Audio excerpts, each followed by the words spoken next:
Hello student, मैं निशा यादव आपका R N study junction YouTube channel पर स्वागत करती हूँ।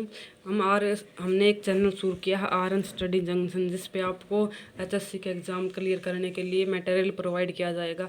अगर आप ये मटेरियल पढ़ते हो तो आपका 90% एग्ज़ाम क्लियर होगा। 10% मैं भी बोल सकती हूँ नहीं भी हो, बट 90% आपका एग्ज़ाम क्लियर होगा।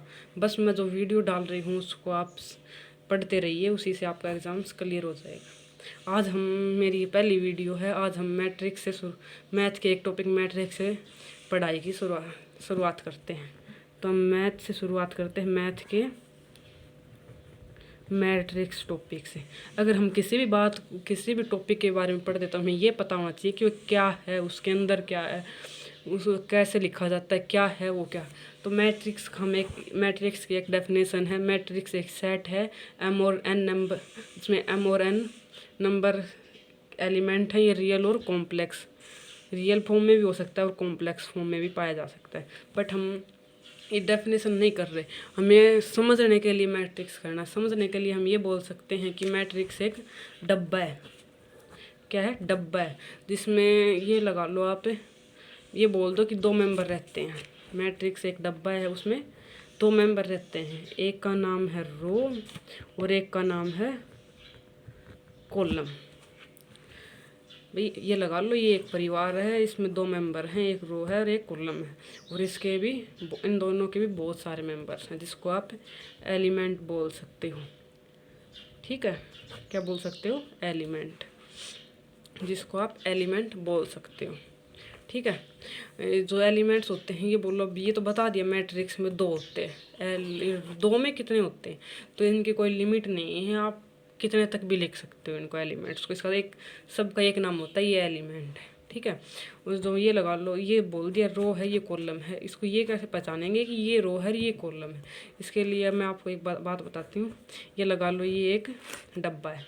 जो रो होती हैं वो हॉरिजॉन्टल लिखी जाती हैं, और जो कॉलम होते हैं वो वर्टिकल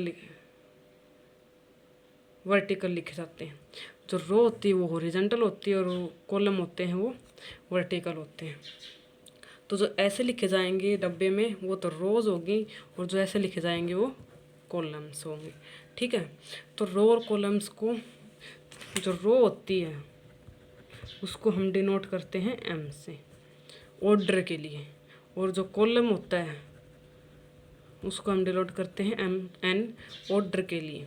याद रखना, ऑर्डर के लिए। तो जैसे ये कोई भी मैट्रिक्स है, उसका हम ऑर्डर कैसे डिनोट करेंगे? तो ऑर्डर में हमेशा पहले रो लिखी जाती है, बाद में कॉलम लिखा जाता है। ये हिसाब लगा लेना। रो में 3 ही अक्षर हैं और जो कॉलम उसमें 6 हैं, तो जो छोटा है वो पहले लिखा जाएगा और बड़ा है वो बाद में लिखा जाएगा। ठीक है, तो ये हो गया m cross of n. Order हमेशा मैट्रिक्स के कोने में इधर लिखा जाता है, तो इस मैट्रिक्स का ऑर्डर होगा एम क्रॉस ऑफ एन। ये कैसे याद करेंगे कि रो का सिंबल एम होता है और कॉलम का सिंबल एन होता है। जब हम करते हैं काउंट, जब हम अल्फ़ाबेट देखते हैं तो एम होता है वो पहले आता है, और जो एन होता है वो बाद में आता है। जो छोटा है उसके लिए छोटा, और जो बड़ा है उसके लिए बड़ा। ऐसे आप याद रख सकते हो। वैसे याद होता है तो बहुत अच्छी बात है। ठीक है, वैसे हम अगर हम मैट्रिक्स में लिखते हैं इसको, जैसे रो और कॉलम को, ये है हमारी एक मैट्रिक्स। मैं आपको लिए एग्जांपल दे देती हूँ। 1 2 3 6 7 9 2 3 1। ये हमारी एक कोई भी मैट्रिक्स है, तो इसका हम ऑर्डर कितना करेंगे? ये है रो 1 2 और 3 हमारी हो गई रो, और कॉलम कितने हो गए? 1 2 3 क्रॉस ऑफ 3 क्रॉस 3 इसका ऑर्डर हो गया ऑर्डर। ये तो बता दिया हमारे। ये एक डब्बा है, इसमें 2 मेंबर हैं, इसमें ये एलिमेंट है। ये एलिमेंट है, सबका नाम एलिमेंट है। तो हम इसको कैसे बताएंगे कि कौन सा एलिमेंट है? ये लगा लो, ये 2 है। इसको हम कैसे बताएंगे कि क्या पोजीशन क्या है इसकी, कहाँ है ये, कैसे इसको हम जानेंगे? ये बोल सकते हो। तो इनके एक ये मैं आपको बताती हूँ। जैसे ये कोई मैट्रिक्स है, इसमें है ना जो जर्नल फॉर्म होती है, उसमें जो मैट्रिक्स के मेंबर वैसे लिखे जाते हैं A11 A12 A13 A21 A22 A23 A31 A32 ये 3 3। ये ऐसे कैसे लिखे गए? जब भी हम किसी भी एलिमेंट का नाम लिखते हैं ना, तो उसमें हमेशा पहले रो लिखी जाती है। वही फॉर्मूला, रो साइज में छोटी है तो वो पहले लिखी जाएगी, तो कॉलम बड़ा है तो वो बाद में लिखा जाएगा। तो यहाँ पे कौन सी रो है? पहली रो है, और ये पहली रो है और ये पहला ही कॉलम है तो 1 1। नेक्स्ट मेंबर है, ये पहले रो है तो 1 लिख दिया, और ये जो पहला कॉलम तो ये था, अब ये सेकंड कॉलम है तो यहाँ पे 2 लिखा जाएगा। ऐसे ही ये रो तो पहले ही है, 1 ही रहेगा, लेकिन ये कॉलम कौन सा होगा? थर्ड होगा, तो यहाँ 3 लिख दिया। ठीक है, अब यहाँ पे भी रो तो ये तो एक हो गई, ये सेकंड रो है तो पहले रो लिखी जाएगी तो 2, और ये कॉलम तो फर्स्ट ही है 1 होगा। ये वैसे ही यहाँ पे 2 2, यहाँ 2 3, यहाँ 3 1, या 3 2, और यहाँ 3 3 हो गया। ठीक है, ये यहाँ हो गया। इसमें ये सारे एलिमेंट हैं, बट एक स्पेशल एलिमेंट होता है जिसे हम डायगोनल एलिमेंट कहते हैं। हम कैसे पहचानेंगे ये डायगोनल एलिमेंट है? ठीक है, ये बता करते हैं हम। डायगोनल एलिमेंट होता है, ये तो बता दिया। हम कैसे जानेंगे डायगोनल एलिमेंट होता है? ये तो बता दिया, जब ये होते हैं ना, जो ये जिसके रो और कॉलम बराबर होते हैं, 1 1 2 2 3 3, ये डायगोनल एलिमेंट होते हैं। ठीक है, अगर हम मैट्रिक्स को सिंपल फॉर्म में लिखते हैं, ये तो एलिमेंट नाम दे दिए ना मैंने, उसको जो सिंपल फॉर्म में लिखते हैं वो कैसे लिखते हैं? आई जे की फॉर्म में लिखते हैं। ठीक है, यहाँ आई रो को रिप्रेजेंट कर रहा है और जे कॉलम्स को रिप्रेजेंट करता है। तो हम ये बोल सकते हैं जो डायगोनल एलिमेंट होते हैं उसमें आई इज इक्वल टू जे होता है। आई और जे यानी कि रो और कॉलम सेम होते हैं, जैसे कि आप यहाँ ले सकते हो 1 1 2 2 3 3 है। ठीक है, ये है सिंपल इंट्रोडक्शन मैट्रिक्स का। ठीक है, एक और बात, मैट्रिक्स के लिए बोल दी, बता दिया ये होता है वो होता है, पर डिनोट कैसे करते हैं उसको, क्या लिखेंगे हम? मैट्रिक्स को हम आई जे से, इस सिंबल से डिनोट करते हैं। मतलब सिंबल्स तो और भी बहुत सारे होते हैं, बट हम जो एचएससी के लिए जो हम पढ़ रहे हैं, जो आपके लिए बेनिफिट होगा, जिससे पढ़कर आपको बेनिफिट होगा, वो बस यही एक याद रख लो, काफ़ी है आपके लिए। ये इसका सिंबल होता है।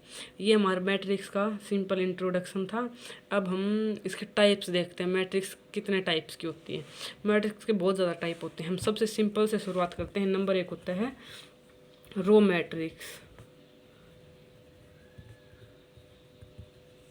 रो मैट्रिक्स क्या होती है? यानी कि रो, यहाँ रो लिख रखा है तो सिंपल सी बात है, रो का कुछ ना कुछ तो फंडा है। तो इसमें ये जहाँ रो मैट्रिक्स आ जाए, जहाँ आगे रो लिखा आ जाए, तो ये समझ लेना रो सिर्फ एक होगी। कॉलम कहीं नहीं लिखा आ रहा तो कॉलम कितने भी हो सकते हैं। अगर रो लिखा आ गया तो वहाँ रो एक ही होगी। ठीक है, कैसे हो सकता है? मैं एग्जाम्पल दे के बताती हूँ आपको। जैसे कि 1 5 6, सॉरी ये नहीं, 1 2 6, ये है एग्जाम्पल रो मैट्रिक्स का। ये गलती हो गया था, सॉरी।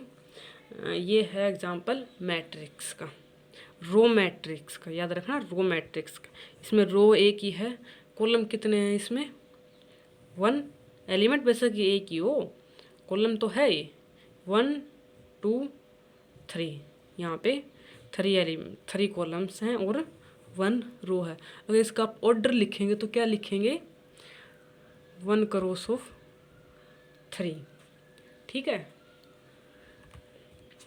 इसकी तो दूसरी टाइप है, उसको आप बोल सकते हो, जो रो तो हो गई स्पेशल, अब कॉलम स्पेशल आए। तो सेकंड टाइप वो क्या होती है इसको? Column matrix. ठीक है, क्या है सेकंड टाइप?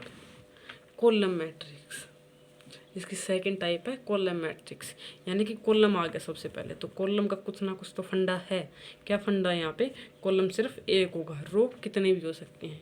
जो मैं एग्जांपल दे रही हूँ 1 6 7, ये है कॉलम मैट्रिक्स का एग्जांपल। यहाँ पे रो 1 2 3, यानी कि 3 रो है और जो कॉलम है वो एक ही है। तो ये हो गया कॉलम मैट्रिक्स। जो इसका जो थर्ड जो टाइप होता है, जो इसका थर्ड टाइप होता है, वो होता है रेक्टेंगुलर मैट्रिक्स।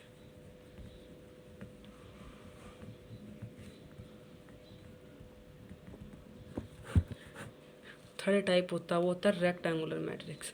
रेक्टेंगुलर से आप क्या समझते हैं, यानी कि कोई इस टाइप का, या फिर आप बोल सकते हो कोई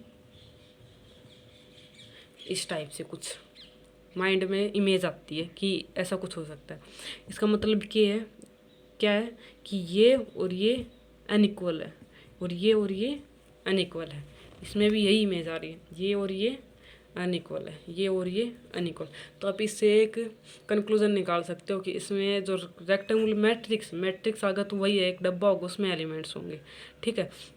रेक्टेंगुलर मैट्रिक्स दोनों को मिला दिया तो ये बराबर नहीं होंगे और डब्बा होगा। तो इसका मतलब क्या हो, कैसे एक्सप्लेन करेंगे हम इसको रेक्टेंगुलर मैट्रिक्स को, कि ये एक मैट्रिक्स है उसमें रो और कॉलम बराबर नहीं होंगे, ठीक है। ठीक है, ये एलिमेंट्स हैं इसके, तो रो तो है 2 और कॉलम है 3। आप कितने भी ले सकते हो, ठीक है।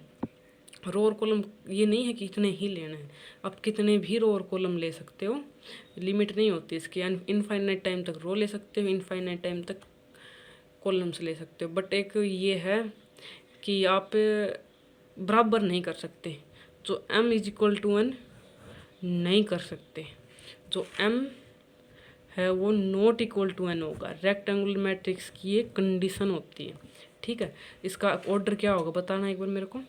जैसे कि 2 रो हैं तो 2 और कॉलम कितने 3, 2 क्रॉस ऑफ 3, इसका ऑर्डर होगा 2 क्रॉस 3, ठीक है। रेक्टेंगुलर मैट्रिक्स में बस इतना ही कर लेना। इसके आगे है स्क्वायर मैट्रिक्स, फोर्थ टाइप आप बोल सकते हो इसका।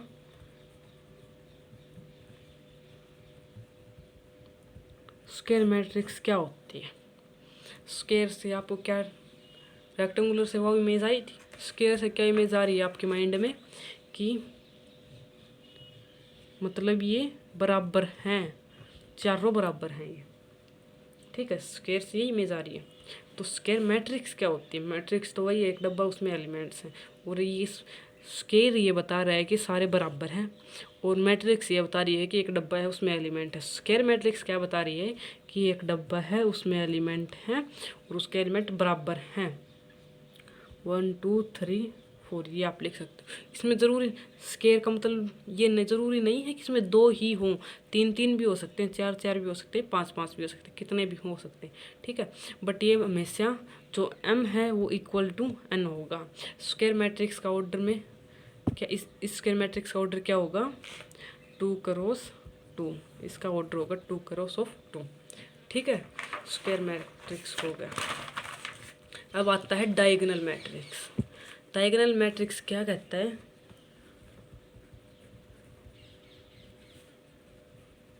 आपको मैंने बताया था डायगोनल एलिमेंट भी होते हैं। डायगोनल एलिमेंट क्या होते हैं मैं आपको फिर से बता देती हूँ एक बार। जो डायगोनल एलिमेंट होते हैं जिसमें रो और कॉलम बराबर होते हैं, जैसे A11 A22 A33, यहाँ पे कुछ भी एलिमेंट हो सकते हैं, ठीक है। यहाँ पे कोई भी एलिमेंट हो सकते हैं इन पोजीशंस पर। बट ये है ना, ये वाले ये डायगोनल एलिमेंट बोले जाते हैं इनको, क्योंकि इसमें 1 रो है वो 1 ही कॉलम है, इसमें 2 रो है वो 2 ही कॉलम है, इसमें 3 रो है 3 कॉलम, इसमें रो और कॉलम्स की बराबर है, तो इसको हम डायगोनल एलिमेंट बोलते हैं। डायगोनल मैट्रिक्स क्या होती है जिसमें ओनली रो, अब ये तो नहीं बोल सकते हम कि जो एलिमेंट है वो ओनली डायगोनल हों मैट्रिक्स में ही। हाँ, ये बोल सकते हैं जो अदर एलिमेंट हैं वो 0 हों, और जो डायगोनल एलिमेंट हैं वो कुछ हों। जैसे कि मैं एग्जांपल देके बताती हूँ आपको, सॉरी यहाँ पे 0, सॉरी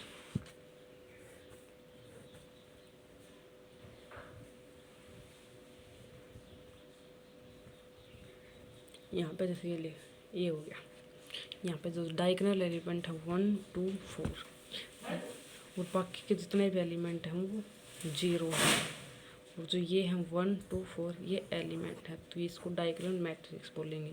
यानी कि जो डायगोनल जो एलिमेंट हैं वही हों और बाकी के सारे 0 हों, इसको हम डायगोनल मैट्रिक्स बोलेंगे।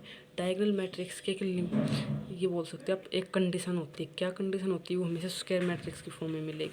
कि अगर स्क्वायर मैट्रिक्स की फॉर्म में नहीं मिलेगी, देखो मैं आपको बताती हूँ एक बार।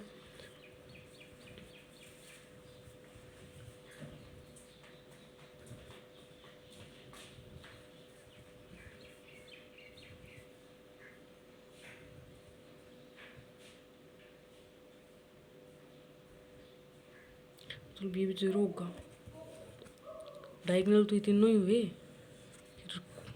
लेकिन बट ये देखो सारा जीरो हो गया ना, क्योंकि अगर हम यहाँ कुछ लिखेंगे तो रो कॉलम बराबर नहीं हुई और सारे जीरो, तो हम इसको नेगलेक्ट कर सकते हैं। अगर हमारे यहाँ सारे एलिमेंट जीरो है तो हम इसको नेगलेक्ट कर सकते हैं, इसमें ओनली डायगोनल एलिमेंट है। ठीक है, तो जो डायगोनल एलिमेंट हों और बाकी के सारे जीरो हों उसको हम डायगोनल मैट्रिक्स कहते हैं। ओके स्टूडेंट्स, आज के लिए इतना काफ़ी है। नेक्स्ट टॉपिक, नेक्स्ट आगे का हम नेक्स्ट वीडियो में